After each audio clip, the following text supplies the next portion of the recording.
Boa tarde, tudo bem?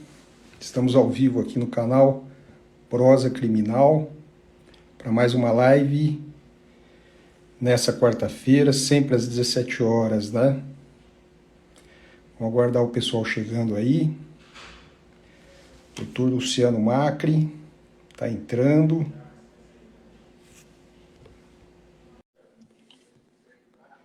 Boa tarde, pessoal.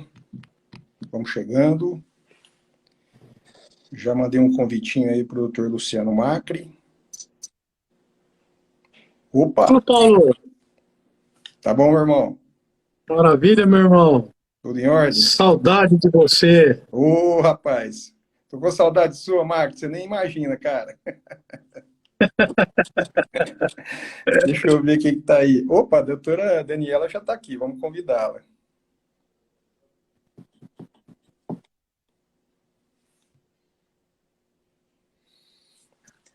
Mais uma tarde de prosa, quarta-feira às 17 sempre. Doutora Daniela Bornin, tudo bem?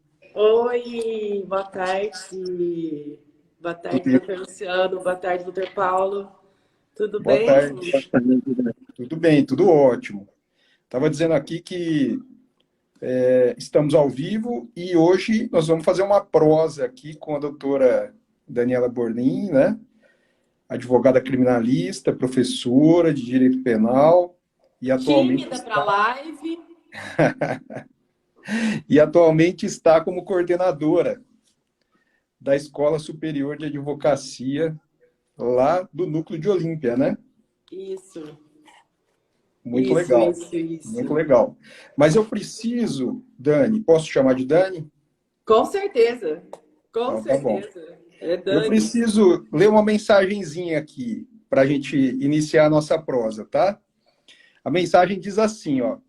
O livro O Processo, de Franz Kafka, é um clássico no mundo jurídico. Trata, em síntese, da história de um homem simples que, sem motivo algum, é submetido a um processo judicial. Este Nossa, já livro tô cheio de representa, lágrimas. na verdade, uma alegoria a qualquer força de opressão. Hoje a prosa não é sobre Franz Kafka, mas poderia ser, porque a nossa convidada, penalista das melhores, tem muitas histórias sobre os processos. Ela, como mulher, nos inspira a sermos fortes, gigantes, perseverantes, na luta contra toda e qualquer força de opressão. Essa é a doutora Daniela Bornin, que antes de ser minha amiga, eu já era a sua fã. Assinado Ivana Mussi, Olha né? isso. Professora Ivana Mussi. Olha isso. A Ivana, nossa. Ela me mandou essa Ivana mensagem. nada. Quando começou a falar do processo, eu já falei, vem coisa da Ivana e não tem nada que a Ivana faça e escreva que não me emocione. Aí, Ivana, Ivana, é uma live que eu sou tímida, você me faz chorar.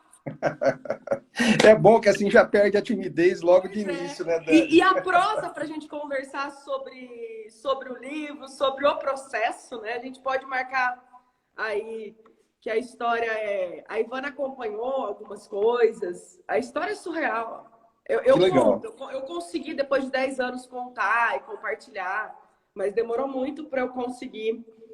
E realmente, prisão preventiva decretada. Olha. Mas hoje tá tudo superado. Eu só emociono porque eu vivencio, né? Eu vivenciei o direito penal e o processo penal como profissional e como acusada, como tudo dentro desse processo penal. Puxa Mas vida. é uma história Fiquei também de curioso. violência e de violência contra a mulher. Violência Fiquei... institucional, violência de gênero, violência por não aceitarmos determinadas posições, né? Uma advogada criminalista dentro de um ambiente aí de delegacia, de fórum, é um pouco raro. É um pouco raro. Não hoje, mas à época, eu estou com quase 20 anos de advocacia criminal, né? Uhum. Na época era muito mais difícil. Por isso que eu decidi partir para o lado da docência. Por isso que eu decidi mudar a trajetória do que eu imaginava para minha vida para que as pessoas, para que os meus alunos possam aprender o que é realmente um processo penal, o que é realmente o direito penal, qual o fundamento de existência do processo penal. Por mim, o direito penal não deveria existir, mas ele existe, ele está aí, e nós precisamos de profissionais responsáveis. Então, essa modificação de vida foi o que o processo me trouxe, né? Que é essa experiência, porque eu preciso falar em sala de aula, eu preciso tentar demonstrar para os meus alunos a democraticidade de um processo. Os processos te trouxeram, né? Exato. Ô, Dani, você sabe que cada um tem sua história, né? E é difícil a gente dar dicas, né? Ou dar conselhos, né? Porque cada um segue aquilo que o seu coração manda, né? Ou alguma decisão que tenha algo que te incline, né? A seguir aquele caminho. Mas se por algum momento me passou, nos meus 25 anos de advocacia e lecionando, né? Largar a advocacia e ficar só lecionando, isso se deu porque eu estava com muitas aulas, muitas aulas. Então, a advocacia, ela se tornou um peso em determinado momento para mim, né? Por quê? Porque eu não conseguia me dedicar a ela, né? Mas é porque eu estava com muitas aulas. Mas hoje eu vejo, e consegui equilibrar isso já de algum tempo, hoje eu vejo que uma complementa a outra, né? Pelo menos para mim, isso é fundamental, né? E deixar a advocacia é deixar uma história de vida, para mim. Não tem como, não tem como. A advocacia, ela está no meu sangue, assim como o magistério superior. Mas a gente veio aqui para conversar com você, né, Luciano? Então, o tema hoje é muito legal, porque ele trata de questões que vêm sendo muito discutidas, muito debatidas, principalmente após a pandemia que a gente vivenciou, né? Isso se intensificou. O professor Luciano Macri é um especialista no assunto também, porque ele atua diretamente junto à vara da violência contra a mulher aqui em São José do Rio Preto, e portanto, tem propriedade para refletir, né, para raciocinar a respeito do tema. Mas a gente queria ouvir de você, né? A instituição do casamento acabou, Dani? Depende. Não, a instituição do casamento acho que ainda existe. Ainda existe, só que deveria, acho que, acabar da forma que é imposto, né? Da forma como nós imaginamos e isso faz parte, inclusive, de algo que eu vou trazer dados e vou comentar aqui. Porque a partir do momento que a gente acredita em família, como aquela família tradicional, pai, mãe, filho, que eu preciso manter determinadas relações para manter a família, porque o que a sociedade vai pensar, eu posso estar dentro de um relacionamento abusivo, eu posso sofrer violências dentro da minha casa. E isso do imaginário, né, popular, do imaginário da sociedade, que isso é a imagem que nos foi passada de família, do pacto social que nos foi passado, acarreta no ciclo da violência, acarreta nas mulheres, principalmente, em aguentar determinadas situações, tá? Para essa manutenção. E, logicamente, também isso tem nas pesquisas que a mulher ela só consegue romper o ciclo quando a violência que ela vem passando é em torno de 8, 10 anos, tá? Ela começa a enxergar nos filhos o comportamento violento, ela começa a enxergar dentro de casa que aquilo que ela estava suportando para manter a família já está chegando consequência de filhos agressivos em escola, de filhos agressivos dentro da própria residência, e aí ela vai romper. Aí ela vai falar, eu não quero mais. O ciclo da mulher passando por situações de violência dentro do ambiente doméstico, de acordo com os estudos, é realmente esse ciclo de 8 a 10 anos para ela conseguir se livrar disso. Enquanto ela está suportando tudo sozinha e as crianças não estão entendendo o que está acontecendo, ela mantém. Ela mantém. Quando passa para os filhos, que ela vai romper o ciclo. Que ela vai querer sair desse relacionamento, que ela vai querer aí poucas vezes denunciar, né? Porque estão reportados só 11% dos casos de violência doméstica dos existentes. Só apenas 11% dos casos é que são reportados para as unidades policiais e que existe o processo aí efetivo. E nós tivemos, olha só, eu peguei os dados hoje do Fórum de Segurança, nós temos dados de 2021, 1.319 feminicídios, que é a forma mais violenta aí contra a mulher, que é o delito da vida, né? 1.319 feminicídios, 1 a cada 7 horas. 1 a cada 7 horas.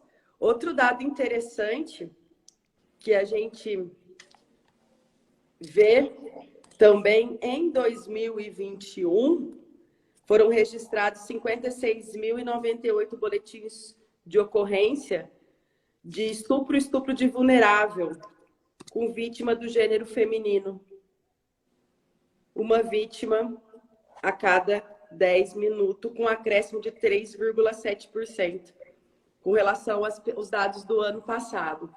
Então, nós temos violências aí contra as mulheres, e essa violência contra as mulheres, tanto o doutor Luciano, o Paulo, não é aquela violência corriqueira que a gente costuma visualizar dentro do direito penal, né? Não é aquela morte violenta por causa de uma briga que aconteceu ali no bar, não é uma briga de trânsito, não é morte de trânsito. Essas mortes ocorrem dentro de casa e nem por desconhecido, por uma pessoa que a vítima tinha uma relação íntima de afeto, ou que a vítima conviveu, ou que ela manteve um casamento por muito tempo e quando decidiu romper, para romper, olha, ou se você largar, você morre. E é isso que a gente visualiza, né? Os agressores de mulheres, eles são pessoas de rostos conhecidos. É aquilo que ela nutria, que ela nutre o amor, ou que ela tem uma relação aí, é o pai dos meus filhos, é o meu companheiro, é a pessoa que eu amo, é o meu pai. Então, Luciano, ela tem aquele vínculo emocional, aquele vínculo de amor, né? E isso é o que dói mais, quando a gente atende essas vítimas de violência. É o que dói mais. sem dúvida. Luciano, ela me lembrou de um tema, não sei se vocês já enfrentaram esse tema na vara da violência contra a mulher, que é o stalking, né? A perseguição. Porque ela me lembrou dessa questão da relação, né? Que é uma relação doentia, né? Acaba se transformando numa relação doentia, né? Às vezes um ciúme desregrado, né? Incomensurável, enfim. Vocês chegaram já a pegar alguma situação envolvendo o crime de stalking? Nós já pegamos um caso particular de stalking. Ah, legal. Mas por Pessoal, questões assim... Luciano, não, sim, deixa eu só explicar. Quando eu falo legal, não é que o crime é legal, tá, gente? É criminalistas, né? Depois da tipificação, a gente vibra com a teoria. Eu vejo, Dani, que essa questão da violência é como a droga, né? Ela é uma espiral e é uma espiral ascendente, né? Ela vai aumentando o grau de violência, vai aumentando a constância, né? Conforme o tempo vai passando e a mulher fica calada. É claro que com a informação mais acessível a todos nós, eu vejo que essa violência já existia, porque ela está arraigada na cultura. Eu não posso dizer nem do brasileiro ou do... Não dá para definir, eu acho que é do ser humano, talvez, né? Porque a gente ouve relatos desde a antiguidade nesse sentido, né? Agora, e se a gente parar para analisar também o catolicismo, você vai ver que foi criado da costela do Adão, por isso está abaixo, e etc. Toda essa filosofia, toda essa situação, levando a mulher a um patamar mais subordinado. É complicado, mas eu vejo e eu sinto isso muito, Dani, atualmente nas audiências, que elas fazem o boletim de ocorrência, relatam o fato e muitas vezes tem acontecido de doutor, eu tentei tirar, que antigamente você conseguia fazer a retratação, né? Tentei tirar o BO e não consegui. E muitas vezes ela está de frente para o indivíduo. Olha só que situação que fica. O indivíduo é primário, tem bons antecedentes, não aconteceu, teoricamente, aconteceu um fato isolado, ela foi na delegacia, fez o boletim. E a instituição, o Estado juiz, naquele momento, fala, eu não posso fazer nada. Doutor, mas ele está aqui na minha frente. Ela está aqui na minha frente. Ela está falando que nós discutimos e foi apenas uma discussão, que não queria levar a tal ponto dele ser condenado e ter uma condenação. Você acha que essa Lei Maria da Penha, ela está adequada, Dani? Ou ainda temos que fazer algumas adequações? Qual que é a sua opinião? Olha só, eu penso assim, a Lei Maria da Penha, ela surge num cenário em 2006, 16 anos, né? Estamos comemorando agora até o Agosto Lilás, 16 anos. A gente evoluiu muito e muito com ela. Sabe por quê?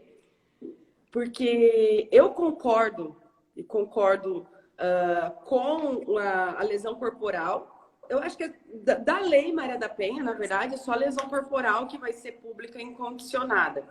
Para quem está aqui e não consegue entender, publicação penal pública incondicionada, quem é do ramo do direito e está nos assistindo, é o seguinte, não existe nenhuma condição. Qualquer pessoa que verificar que uma mulher está sofrendo uma violência física, ela pode acionar a polícia vai poder agir, o Ministério Público vai poder agir, sem necessidade do consentimento da ofendida.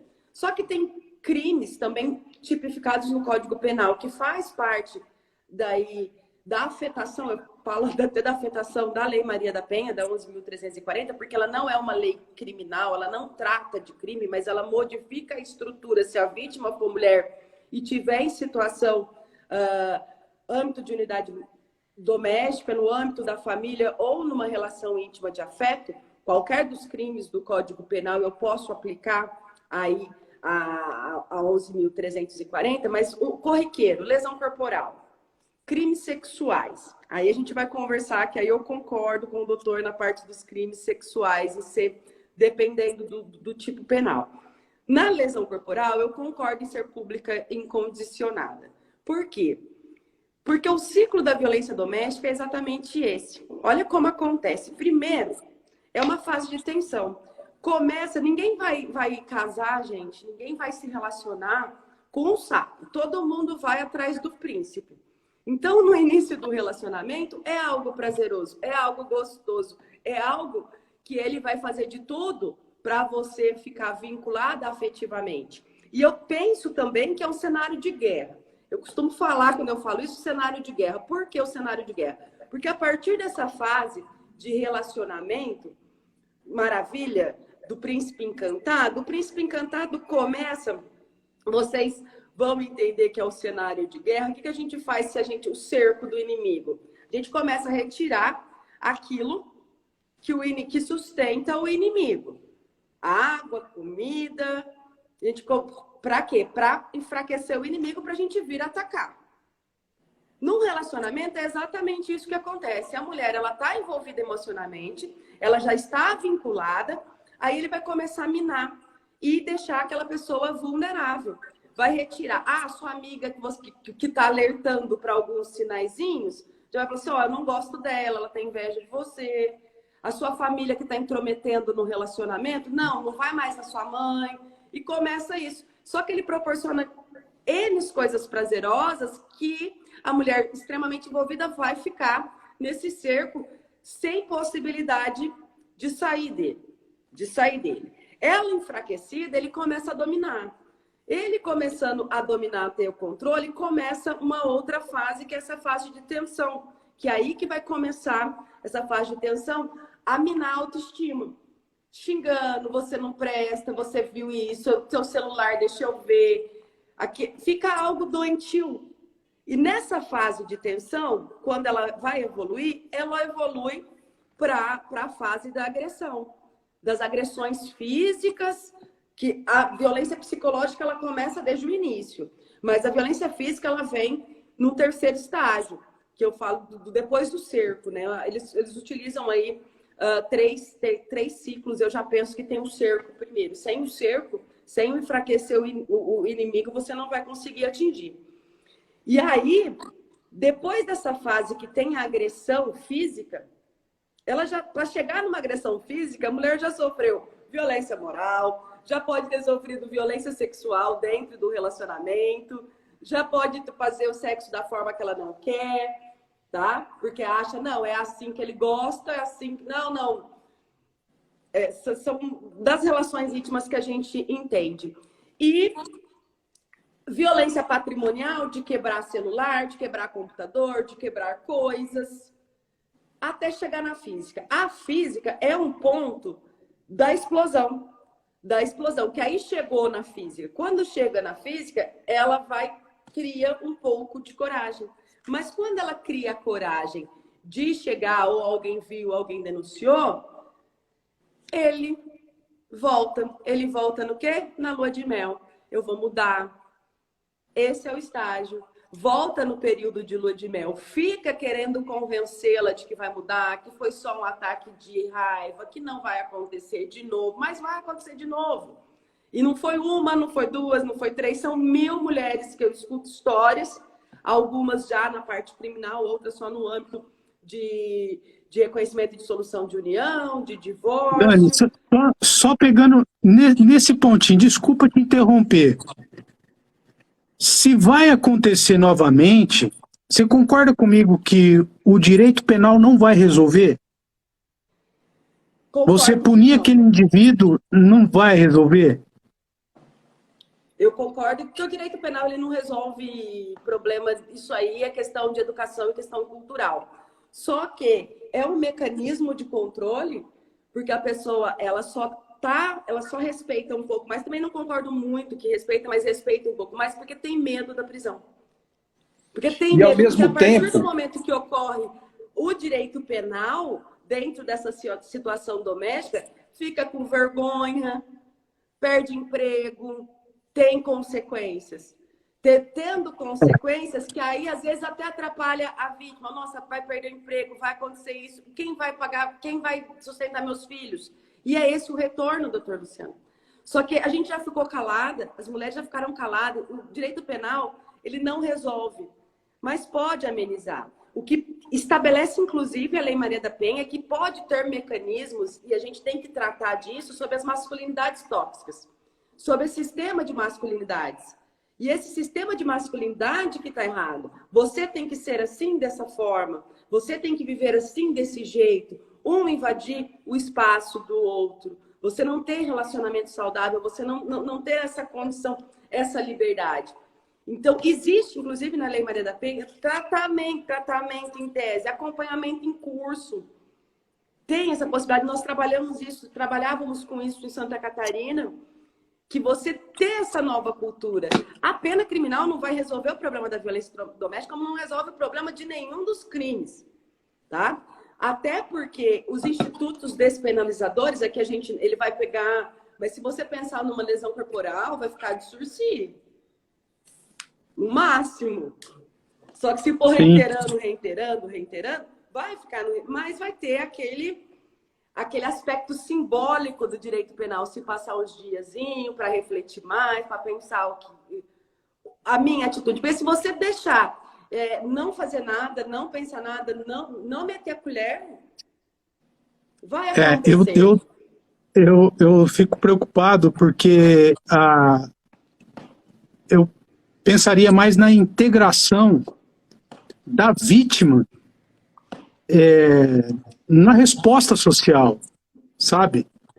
Porque muitas vezes ela não quer que o cara seja apenado, mas ela quer uma resposta diferente para ela, para a vida dela. Sim. Isso né? Em todos os casos. 99, eles não querem. Não querem a pena do direito. Isso aí é unanimidade. Só querem paz, só querem sossego, só querem viver a vida em paz. Isso é o que eu ouço da maioria das vítimas, né? Essa intervenção do Luciano é muito interessante, porque ao mesmo tempo que a gente consegue compreender, principalmente nós penalistas, né? A ideia de que a punição ela não basta, ela não é suficiente, né? E, portanto, a gente tenta buscar uma outra alternativa. A questão é exatamente essa, né? Ainda assim, é inimaginável a não intervenção do direito penal, não é, para tutelar esse bem nesses moldes, né, nos dias de hoje. Então, é uma questão muito interessante, né, que acaba transcendendo aí o próprio direito penal, né, acaba alcançando outros campos de conhecimento. E é a mesma questão que a gente faz em relação à pena privativa de liberdade, né? Sim. Qual seria a alternativa, então? Mas, voltando aqui para a questão da Maria da Penha, eu vejo que o poder público ele precisa investir mais naquele momento, naquela fase de investigação, de inquérito policial, buscando, na psicologia principalmente, dar esse suporte, né? Eu acho que esse suporte é fundamental. Fundamental. Não há como a gente pensar numa investigação, numa abordagem, né, ainda que de ordem penal, sem o auxílio da psicologia. O que vocês acham disso? Eu concordo plenamente, né? Inclusive, a própria lei já dispõe que nas delegacias especializadas você tem que ter psicólogo. No Sul, eu conseguia visualizar mais do que aqui em São Paulo. Aqui em São Paulo, não consegui. Mas no Sul, tem o psicólogo já para atendimento imediato. O psicólogo dentro da delegacia de polícia. Isso é primordial. E outro ponto que é interessante com relação a esse atendimento psicológico inicial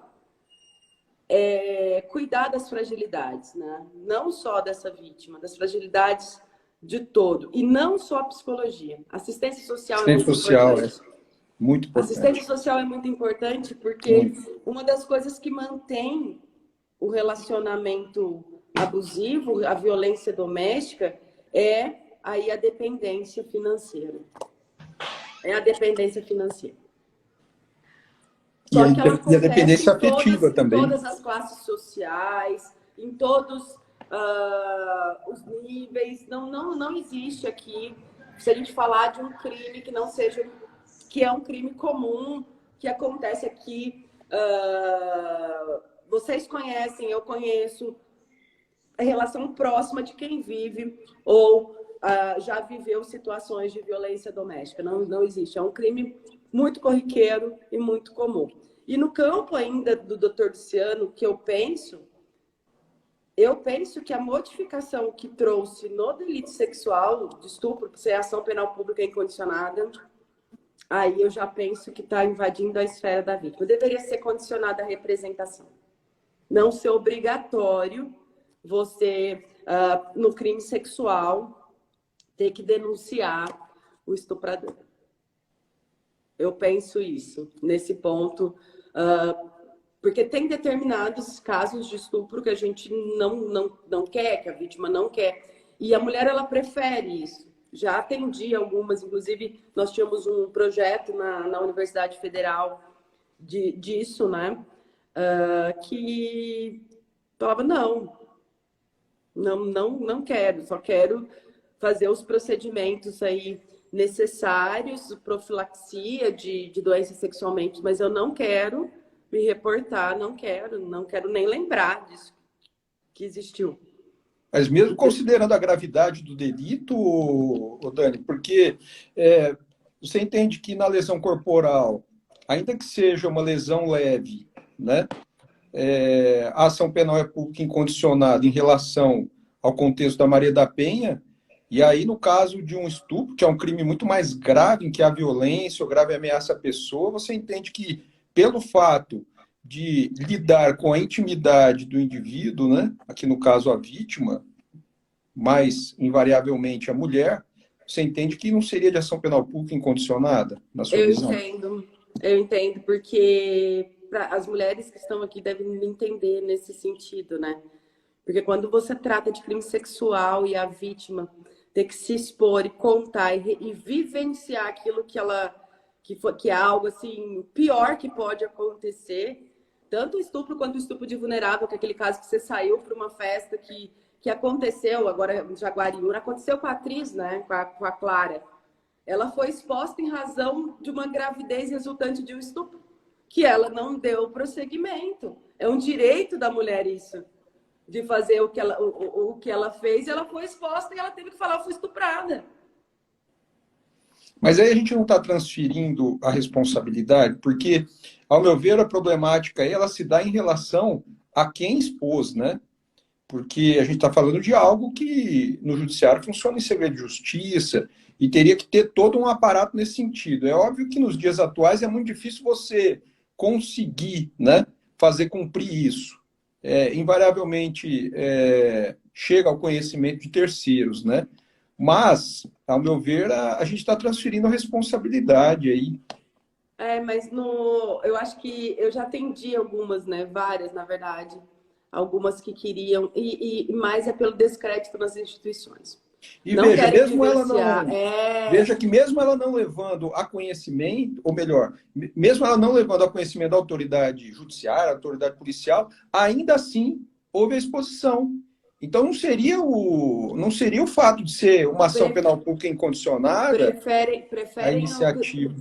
Preferem o serviço de psicólogo, preferem outras coisas do que ter que ir para a delegacia, porque geralmente o atendimento vai ser feito por homem, vai ter que falar, mas será que foi estuprada mesmo? Mas será que não quis? São sempre esses pré-julgamentos, né? Que já existe até no próprio atendimento.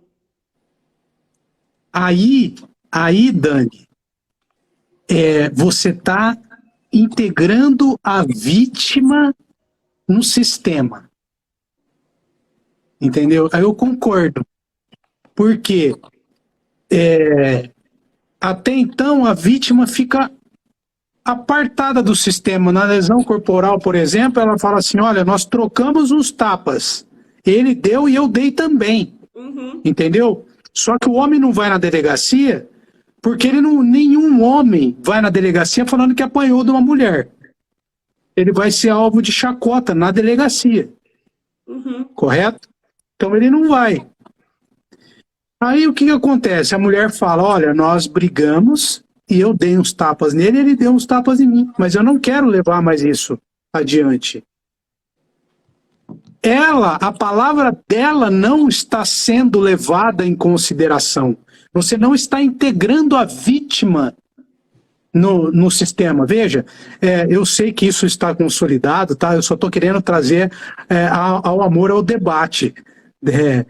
E aí, o que acontece? A gente vê, na prática, uma certa pressão dos operadores do direito, no sentido de que, olha, então você mentiu na delegacia, se você mentiu na delegacia falando que ele te bateu e não te bateu, você vai responder por um crime.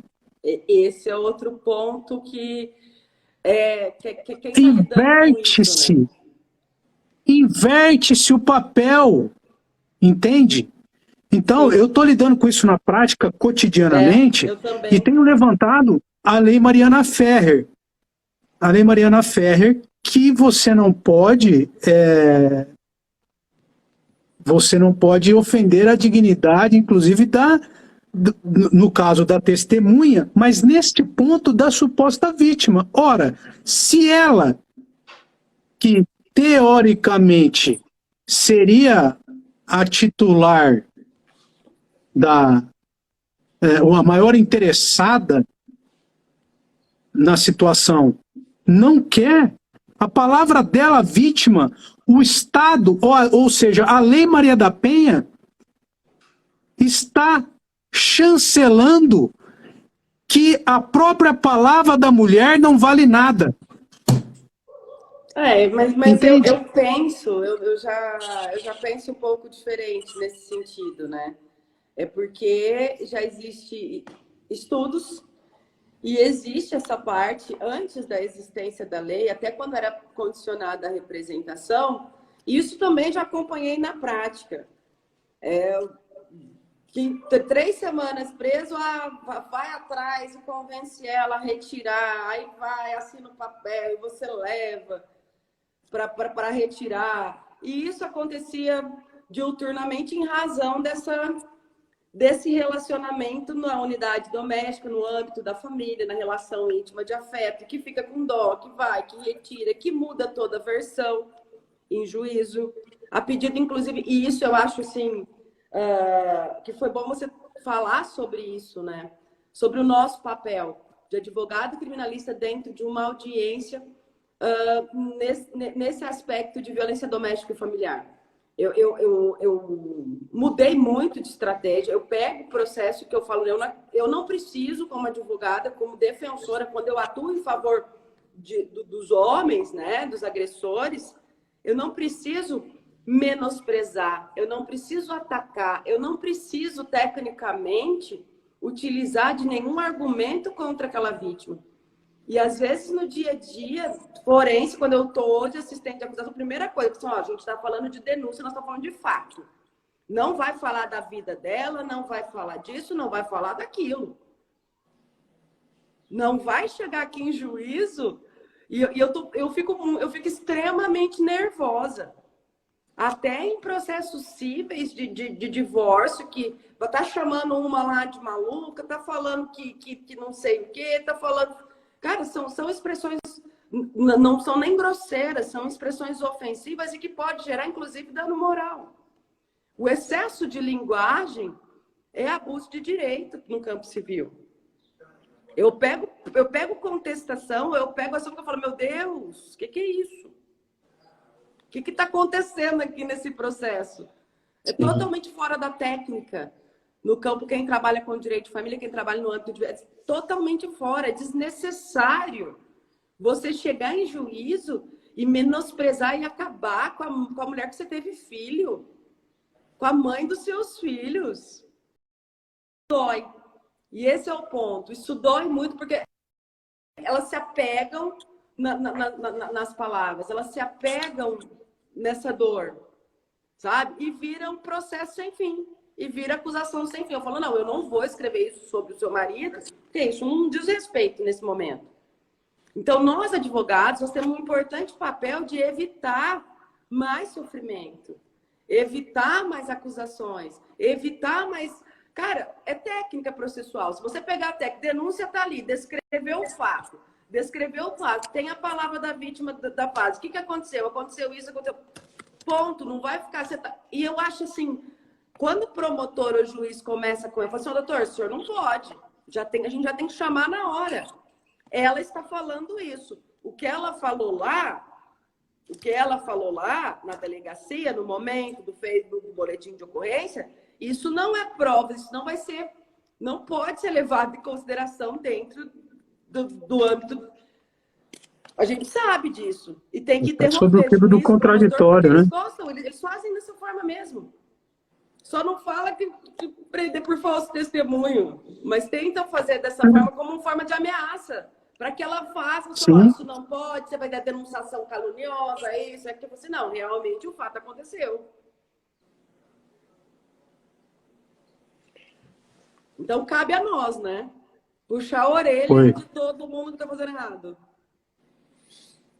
Maravilha. Muito interessante a reflexão. Ó, deixa eu só fazer uma explanação aqui rapidinho. Na verdade, é um esclarecimento, né? O nosso CEO, Dr. Robson Carvalho, não está presente. Ele pediu desculpas, viu, Dani? Mas ele está em viagem e onde ele está não pega muito bem lá o sinal, tá? E também queria fazer uma propagandazinha aqui, Macri, de um simpósio que vai ter da professora Ivana Mus, que é a coordenadora Dia da nossa 11. OAB aqui, de direito tributário, né? O simpósio, ele acontece amanhã e sexta-feira. Ela está trazendo gente aí de muito conhecimento em relação à temática tributária, na análise crítica da exposição de motivos da PEC 45, é o tema que vai ser abordado amanhã. O simpósio, ele acontece amanhã às 19h30 e na sexta-feira, dia 12, às 9 horas da manhã. O doutor Benhur Cabreira Filho, o doutor Argos Campos Ribeiro Simões, o Marcos Simão Figueiras, esses três serão os palestrantes da quinta. E da sexta-feira, além da professora Ivana Mussi, fechando o simpósio, o professor Marcelo Signorini de Almeida e o professor Henrique Melo, todos aqui de São José do Rio Preto, excelentes profissionais aí da área. Tá bom, pessoal? Se inscrevam lá, que vale a pena. E é gratuito. Pois é, show, hein? Parabéns, Vai ser legal. Ivana. Vai ser legal. Parabéns, Ivana. Aí. Mas vamos continuar, né? Mais um pouquinho, para a gente conhecer. Como está o nosso tempo? Então, faltam 15 minutinhos. Dá para a gente conversar mais um pouquinho aí a respeito da Lei Maria da Penha, né? Da questão relacionada à Tem violência. alguma pergunta que eu não estou conseguindo acompanhar? Tiveram alguns posicionamentos interessantes aqui, né? Então, desde o nosso início aí, a questão relacionada à punição e a relação, né, do casal, por vezes, né, bastante doentia. Então, alguém comentou aí, dormindo literalmente com o inimigo, né? Algumas questões aí nesse sentido. Tem um posicionamento aqui também relacionado à necessidade de modificação do Código Penal, do Código de Processo Penal. Todos nós sabemos, né, que há necessidade de uma modificação que não seja mais pontual, mas uma modificação sistemática, né, principalmente do CPP, né, que é um decreto-lei de 1941, portanto, nem votado foi, né, ele foi imposto o nosso CPP, e de um momento, né, que passávamos a era Vargas, né? Então, sem dúvida nenhuma, todos sabemos das necessidades de modificações dessa legislação. A questão da adequação também foi colocada aqui pelo Claudinei, né? Tem que fazer mais adequações, pois temos que ter discernimento jurisdicional, né? Teve um posicionamento que eu achei legal aqui também, quando você começou a comentar a respeito da mulher e o fato dela ser subjugada, né? Aquelas fases, né, relacionadas à prática do delito. Teve um posicionamento aqui dizendo que a autoestima da mulher é muito atacada, né? E até ela conseguir reverter isso e tomar uma posição, né, se mexer, etc, tal, buscar ajuda, isso demora um pouco. Isso que é interessante, né, nesse tipo de delito, né, porque exige-se um tempo, né? Exige-se um tempo. Então, eu diria até que é uma mistura, né, de direito de família com direito penal, né? Porque me lembro bem, um juiz amigo sempre me disse, Paulo, divórcio, separação, o fator tempo é fundamental, né? É fundamental. Então, eu me lembro, e eu sou dessa época, em que havia primeiro a separação e depois o divórcio, né? E aguardava-se um ano, teria de se aguardar um ano, né? Exatamente para ver se o casal, né, não se reconciliava. Então, a tentativa de reconciliação, ela era marcada por esse lapso temporal, né?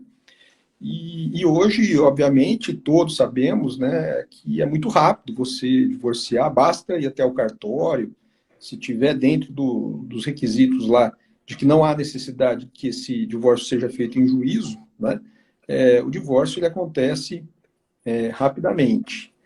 O que mais que tem aqui de posicionamento? Bom, basicamente é isso. O pessoal muito interessado, né? E o tema atrai muito isso, né? O tema exige muito isso. O que eu ia te questionar é o seguinte: nas comarcas, né, que não tem uma vara especializada, né?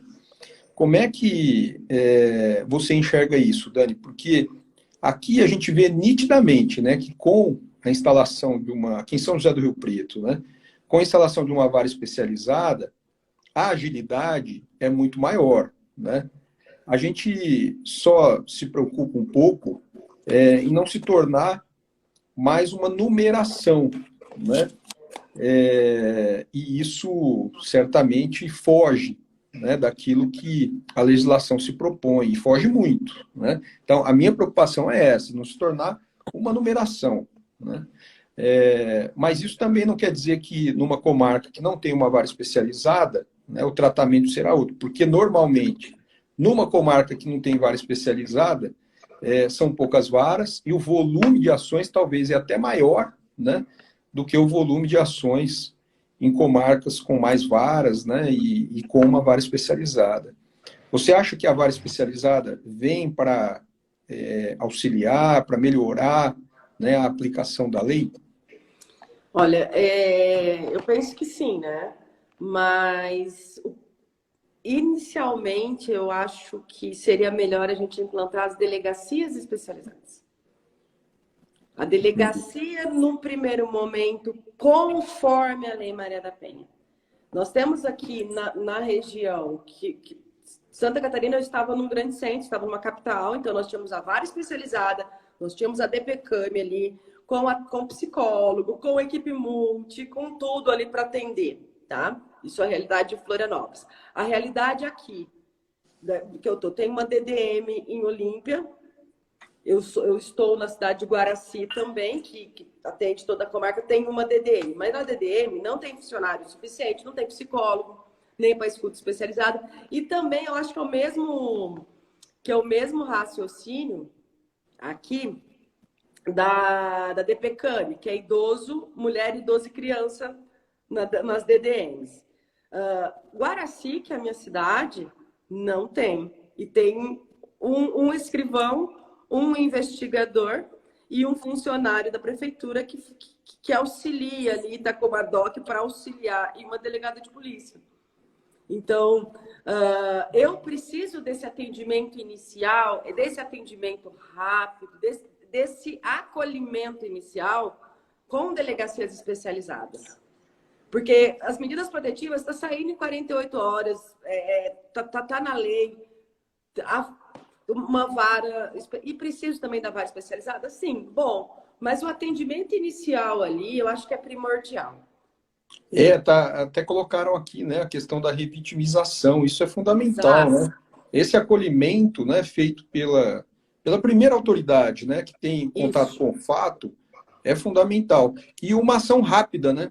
Uma ação rápida também para tentar proteger a pessoa vulnerável, né, seja a criança, seja o idoso, seja a própria mulher, eu vejo que também é importante. Foi bom você tocar nesse assunto e me relembrar, realmente, né, essa necessidade de um acolhimento diferenciado, né, que a própria lei exige, né, precisa ser melhor visto aí pelas autoridades, né, responsáveis. E o acompanhamento profissional também, sabe? Você nós não temos defensores públicos nesses locais. Agora a OAB já fez o convênio da assistência, que vai poder atender, e o convênio para pagar para isso, tá? Em casos de medidas protetivas, para fazer esse atendimento. Mas o trabalho nosso, como advogado, é primordial, porque a mulher ela acha que faz um boletim de ocorrência de um crime de dano, de um crime contra a honra, de uma ameaça.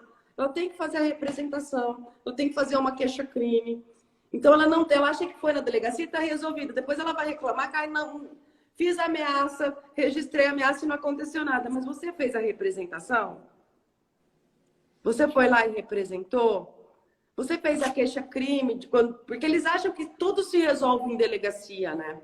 E não é. E aí é o nosso papel como advogado, de orientar. Olha, nesse caso aqui dessas ofensas, isso é crime contra a honra. A gente pode fazer uma queixa-crime. Nesse ponto é a ameaça. Tem que fazer representação.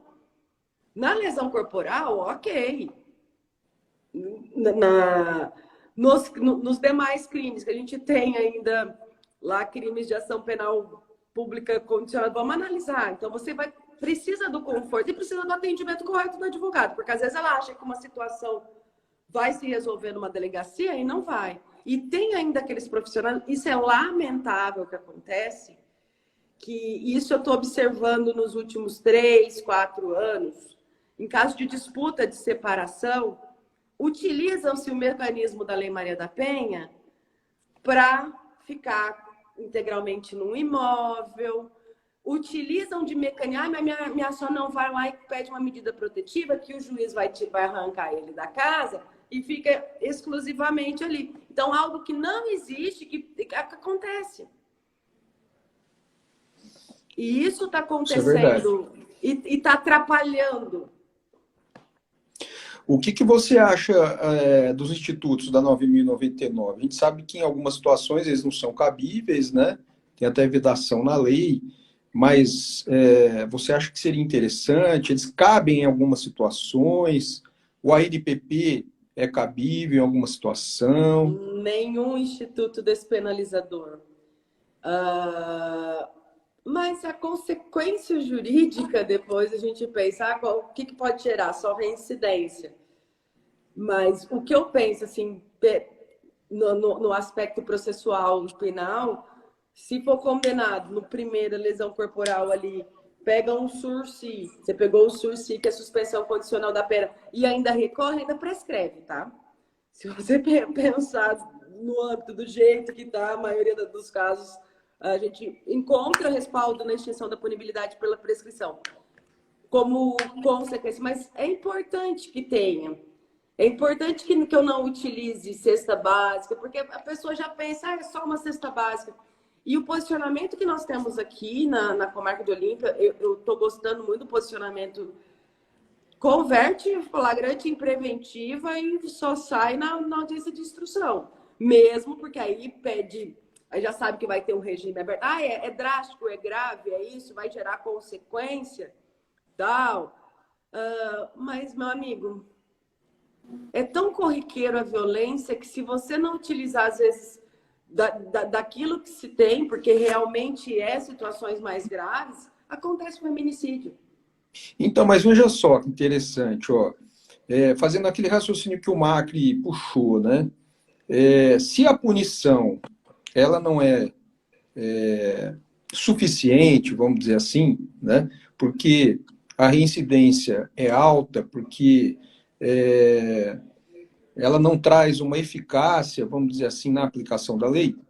Por que não em situações menos graves, como, por exemplo, uma ameaça, né? Em que a vítima representou, não é? Não poderia ser dado uma chance aplicando-se ali o ANPP, né? Que às vezes é tão eficaz quanto a própria punição, o ANPP, porque ele exige uma confissão. É até mais eficaz do que exatamente. Do que o sursi. É até mais eficaz do que o sursi. É até mais eficaz do que a aplicação da pena. Exato. Eu penso, acordo de não persecução. Inclusive, no acordo de não persecução, você colocar... porque você pode colocar, até utilizar os mecanismos de proteção. Você vai estar proibido de determinadas coisas. Exatamente. O ANPP eu concordo. Exatamente. Os institutos da 9.099, transação, não. Eu acho assim, porque você dá uma única oportunidade, né, àquele indivíduo, uma única oportunidade. Olha, tua oportunidade é única. É única. Uhum. Só que, confissão, reparação integral do dano, não é? E todos os demais institutos podendo aplicar, inclusive, as medidas protetivas, como você disse, né? E esse indivíduo, ele não vai ficar fichado. Só que ele vai ter um antecedente. Se ele vier a cometer novamente, aí já era, né? Aí já era. Exato. Eu não sei, eu acho que eu acho que a NPP equalizar... é outra prosa, porque eu tenho várias críticas sobre o Instituto da... Não, eu sou a favor do Instituto, mas contra a forma que foi criado, até com inconstitucionalidade. Porque é uma você prosa inteira a sobre o ANPP, né? Não é válido. É uma prosa inteira de ANPP. É uma prosa, de acordo...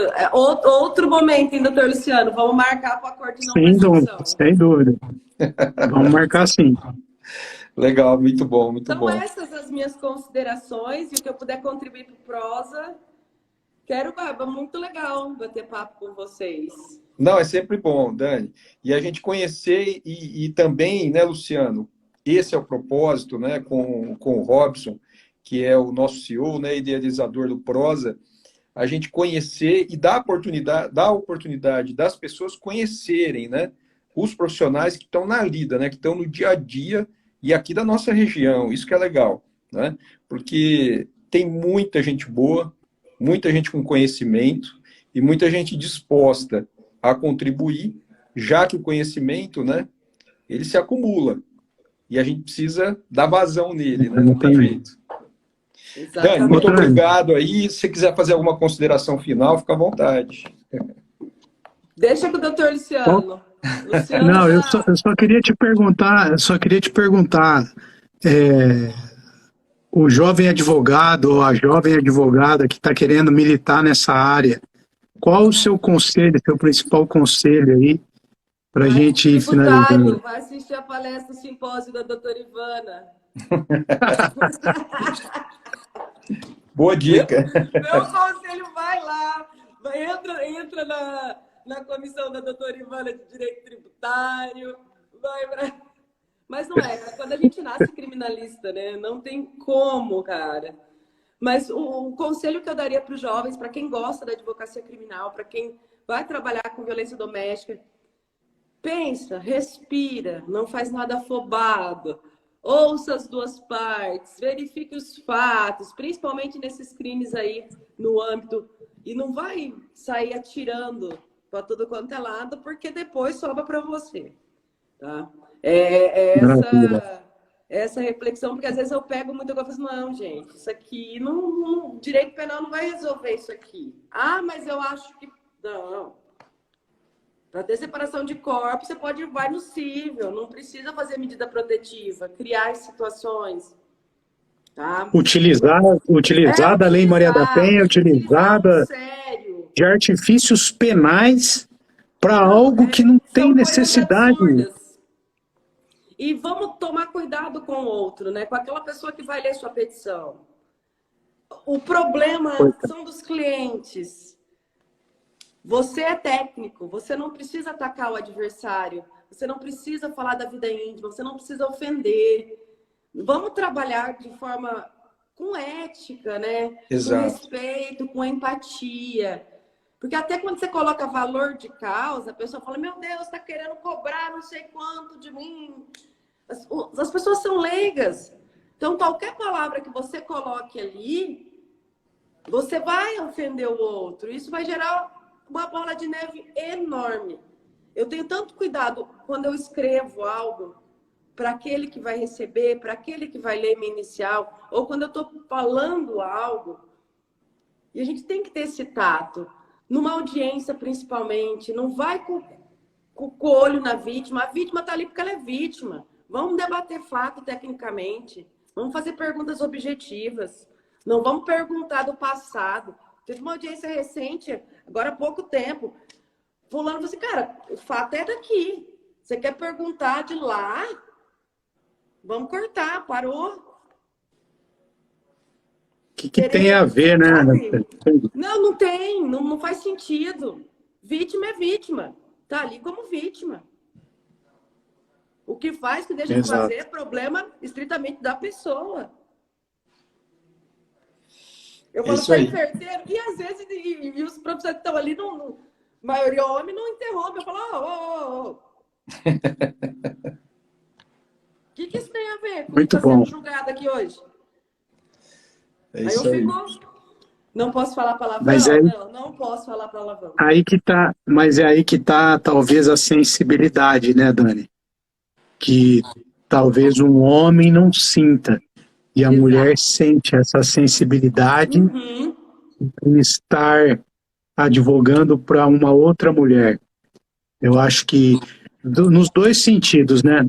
Pode doer mais e exagerar, mas pode ter um feeling, uma sensibilidade também, que pode e às vezes nem ser percebe, muito bom. porque é corriqueiro, né, Luciano? É corriqueiro. É papo corriqueiro. É coisa de homem, que é coisa de mulher. Nem fala, isso aqui é papão. Calma, cuidado ao perguntar. Isso é algo íntimo, isso é algo que vai... Aí você tem que reformular. Peraí, deixa eu reformular, doutor, calma aí. Ele quer saber se é isso, porque às vezes é até a forma de perguntar. Eu acho importante a gente ter esse... E o Luciano tem razão. Às vezes a gente, como mulher, a gente tem uma visão diferente dos homens, né? Principalmente nessas tratativas do campo do direito penal. É isso aí, gente. Parabéns, Dani. Muito legal o papo. Quando eu for para a Olímpia, vou tomar um café contigo. Tô te já está devendo. marcado. Já está marcado. Obrigadão, viu? Vamos tomar uma cerveja também, né? Pode ser Café. também. Opa! Pode ser. Afinal, tem os parques em Olímpia, tem o Hot para conhecer. É gostoso. Sem dúvida, sem dúvida. Pois é. Olímpia é maravilhosa. Estou aguardando o meu curso aí da ESA com vocês. Estou aguardando para fazer para a Olímpia. Vamos fazer um curso legal aí. Pois pessoal. Tá bom? Obrigadão, gente. Valeu pela... Obrigada. Pode chamar mais vezes que eu adorei. Nem parece que eu estou ao vivo no Instagram. Valeu pela audiência. Você viu? É bem mais tranquilo, né? Porque é uma prosa mesmo. A gente bate um papo aqui sobre questões que a gente conhece, né? Isso que é legal. Valeu, gente. Obrigadão. Abraço a todos. Dani, brigadão. É um prazer. O Prosa está sempre à disposição, Dani. Obrigada. Beijo. Valeu. Tchau, tchau. Tchau, tchau.